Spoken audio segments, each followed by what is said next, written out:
السلام علیکم ناظرین، کیا حال چال ہے؟ امید کرتا ہوں آپ سب خیریت سے ہوں گے۔ میرا نام ہے محمد واصف علی اور آپ دیکھ رہے ہیں یوٹیوب چینل۔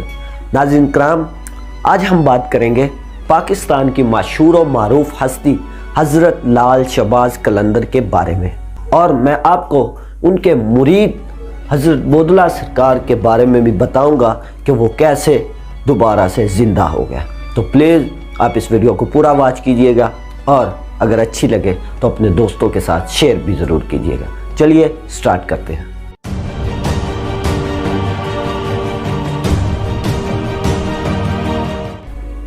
آپ رحمت اللہ علیہ 1178 ایران کے ایک شہر مرند میں پیدا ہوئے۔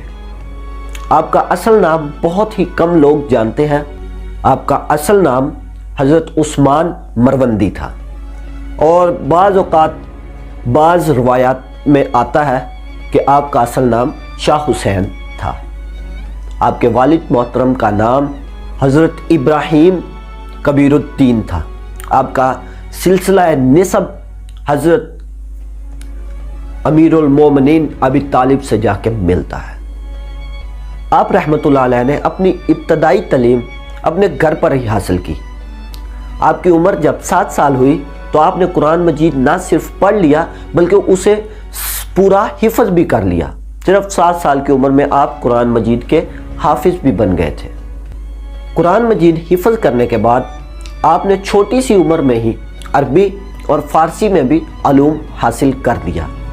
ناظرین کرام، یہاں پر ایک سوال پیدا ہوتا ہے کہ اگر آپ کا نام حضرت عثمان تھا تو آپ کو عثمان مروندی کیوں کہا جاتا ہے؟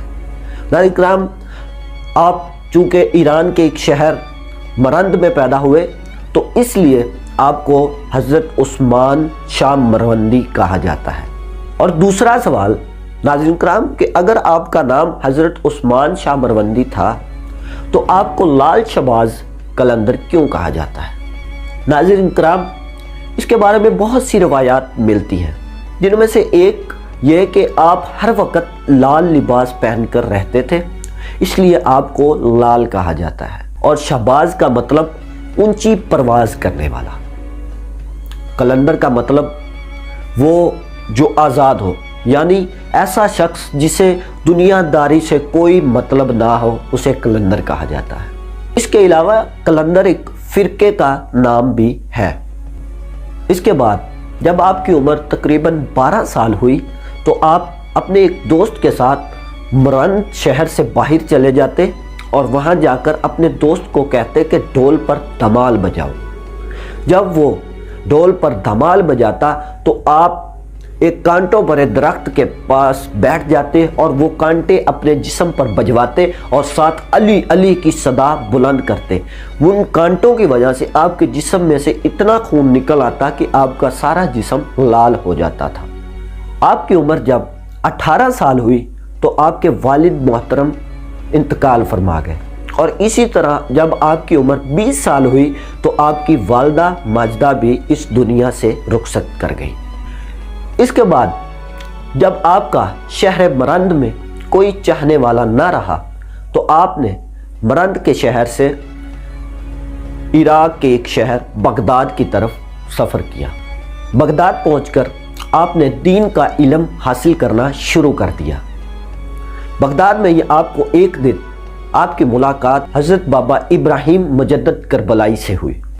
اس کے بعد آپ نے اور حضرت بابا ابراہیم مجدد کربلائی نے کربلا کا سفر کیا۔ کربلا پہنچتے ہی آپ نے حضرت امام حسین رضی اللہ تعالی عنہ کے مزار پر سلام پیش کیا، اور سلام پیش کرنے کے بعد حضرت بابا ابراہیم مجدد کربلائی نے آپ کو اپنی خلافت عطا کر دی اور کہا کہ میرے بعد تم مصر کو روانہ ہو جانا، اور کہا کہ مصر جا کر تمہاری ملاقات حضرت سید جمال الدین سے ہوگی، وہ تمہیں روحانی علم سکھائیں گے۔ آپ نے ایسا ہی کیا، آپ مصر چلے گئے اور وہاں جا کر آپ کی ملاقات حضرت سید جمال الدین سے ہوئی۔ جب آپ نے روحانی علم حاصل کر لیا تو اس کے بعد آپ کا حج کرنے کا ارادہ ہوا۔ آپ نے حج کے لیے سفر کیا، آپ مکہ مکرمہ گئے، وہاں پہ آپ نے حج کی، اس کے بعد آپ نے مدینہ منورہ سفر کیا۔ مدینہ منورہ آپ کئی عرصے تک رہے اور زیارتیں کرتے رہے۔ اس کے بعد آپ واپس آ گئے، آپ واپس بغداد آئے۔ جب آپ بغداد آئے کچھ دن رہنے کے بعد آپ کا دل حضرت امام حسین کے روضے پر جانے کو کیا، تو آپ نے پھر کربلا کا سفر کیا۔ کربلا پہنچ کر آپ نے حضرت امام حسین رضی اللہ تعالی عنہ کے مزار پر سلام پیش کیا۔ کئی دن آپ کربلا میں ہی رہے۔ اس کے بعد آپ نے ملتان کا سفر کیا۔ جب آپ ملتان پہنچے تو ملتان میں سلطان غیاث الدین بلبل کی حکومت تھی۔ جب سلطان کو معلوم ہوا کہ آپ رحمۃ اللہ علیہ حضرت شہباز قلندر ملتان پہنچ گئے ہیں، تو وہ بیش قیمتی طوائف لے کر آپ کی خدمت میں پیش ہو گیا۔ اس کے بعد سلطان آپ سے بہت ہی متاثر ہوا۔ اس نے آپ کو کچھ دن وہیں ملتان رکنے کا کہا، لیکن آپ کا بھی سفر باقی تھا، تو آپ نے اسے رکنے کے لیے انکار کر دیا۔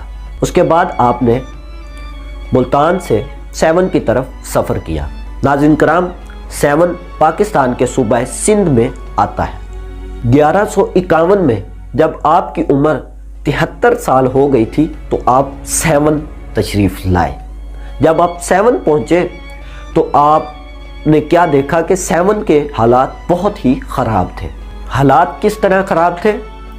اس وقت سیون پر ایک ہندو راجہ کی حکومت تھی جس کا نام راجہ چوپڑ تھا۔ چونکہ وہ ہندو تھا اس لیے وہ مسلمانوں پر بہت ظلم کرتا تھا۔ ایک دن راجہ کے سپاہیوں نے بادشاہ کو بتایا کہ سیون میں ایک حضرت لال شہباز قلندر کا بہت ہی خاص مرید رہتا ہے، جو کہ ہر وقت حضرت لال شہباز قلندر کے نعرے بلند کرتا رہتا ہے۔ جب بادشاہ نے یہ بات سنی تو اس نے کہا کیا نام ہے اس کا؟ تو سپاہیوں نے بتایا کہ اس کا نام سکندر بودلہ بہار ہے۔ بادشاہ نے کہا کہ جاؤ اسے میرے سامنے پیش کرو، اسے گرفتار کر کے لے آؤ۔ جب سکندر بودلہ بہار کو گرفتار کر کے لایا گیا، اس بادشاہ نے بودلہ بہار سے پوچھا کہ تم ہی ہو جو گلی گلی میں حضرت لال شہباز قلندر رحمۃ اللہ علیہ کے نعرے لگاتے ہو؟ اس نے کہا جی میں ہی ہوں، میں ہی لگاتا ہوں۔ بادشاہ نے کہا کہ تم وہ نعرے لگانا بند کر دو۔ تو بودلہ بہار اسی وقت کھڑے ہو کر پھر سے اونچی اونچی حضرت لال شہباز قلندر کے نعرے لگانا شروع ہو گئے۔ بادشاہ کو یہ بات بالکل اچھی نہیں لگی۔ اس نے اپنے سپاہیوں سے کہا کہ اس کو پکڑ کے ابھی ذبح کیا جائے، نہ صرف ذبح کیا جائے بلکہ اس کا گوشت پکایا بھی جائے اور پکا کے اس گوشت کو کھایا بھی جائے۔ یہ بات سننی تھی تو سب سپاہیوں نے ان کو پکڑا، ان کو ذبح کیا، ان کا گوشت کھا بھی لیا پکا کر۔ ادھر دوسری طرف حضرت شہباز قلندر جو دمال ڈال رہے تھے، پہلے جب وہ دمال ڈالا کرتے تھے تو وہ بودلہ بہار کو بلایا کرتے تھے۔ اس بار بھی آپ نے ایسا ہی کیا، آپ نے اپنے مرید کو آواز دی۔ جب آپ نے اپنے مرید کو آواز دی تو جو لوگ گوشت کھا چکے تھے، جو کھا رہے تھے، ان سب کے پیٹ میں سے گوشت نکل کر حضرت لال شہباز قلندر کے قدموں میں اکٹھا ہونا شروع ہو گیا۔ آہستہ آہستہ اس گوشت نے ایک شکل اختیار کر لی جو حضرت بودلہ بہار کی تھی۔ اس کے بعد حضرت شہباز قلندر نے بادشاہ کو بلایا اور راجہ چوپڑ سے کہا کہ یہ دیکھ تو نے میرے مرید کو ذبح کر کے کھلا دیا تھا سپاہیوں کو، یہ دیکھ یہ دوبارہ سے ٹھیک ہو گیا۔ اتنا سب کچھ سننے کے بعد بھی، دیکھنے کے بعد بھی اس بادشاہ نے آپ سے معافی نہیں مانگی۔ حضرت لال شہباز قلندر نے اس بادشاہ کو کہا کہ تجھے اس کا انجام بھگتنا پڑے گا، تو نے جو کیا ہے اس کا نتیجہ تمہیں بہت برا ملے گا۔ یہ سب باتیں بھی اس راجہ کی کھوپڑی میں نہیں بیٹھی۔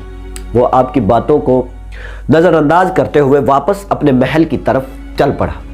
جب وہ اپنے محل میں پہنچا ہے تو آپ رحمت اللہ علیہ کے ہاتھ میں جو ان کا کاسا تھا